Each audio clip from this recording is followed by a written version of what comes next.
நவராத்திரி 4ஆம் நாள் குஷ்மந்தா தேவி. கு சிறிய, உஷ்மா அரவணைப்பு அல்லது ஆற்றல், அண்டா அண்ட முட்டை என்று அறியப்பட்டாள். அவளுடைய உள் பிரகாசம் மற்றும் புன்னகையால் பிரபஞ்சத்தின் சிறிய அண்ட முட்டையை பெற்றெடுத்தவள் அவள்தான். பிரபஞ்சம் இருட்டாக இருந்த காலத்தை கற்பனை செய்து பாருங்கள். அப்போது ஒரு பெரிய வெற்றிடம் மட்டுமே இருந்தது.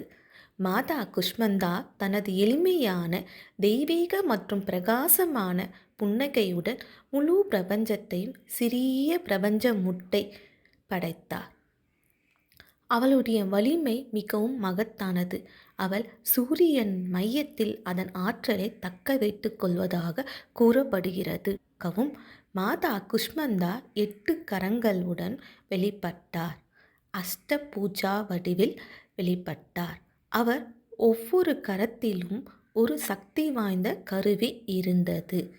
இவை போர் ஆயுதங்கள் அல்ல, ஆனால் அவளுடைய தெய்வீக திறன்களின் சின்னங்கள். வாழ்க்கையை நிலைநிறுத்துதல், அறிவை வழங்குதல், நீண்ட ஆயுளை வழங்குதல், அறியாமையை அழித்தல் மற்றும் அண்ட ஒழுங்கை பராமரித்தல். ஓம் தேவி குஷ்மந்தாயே நமக என்று வணங்குவதன் மூலம் அதே ஒளிமயமான உயிரை கொடுக்கும் சக்தியை நமக்குள்ளேயே அழைக்கிறோம். அவள் புன்னகையுடன் பிரபஞ்சத்தை உருவாக்கியதைப் போல நம் அச்சங்களை நம் சொந்த நேர்மறையான படைப்புகளை உலகில் வெளிப்படுத்தவும் உதவுகிறோம்.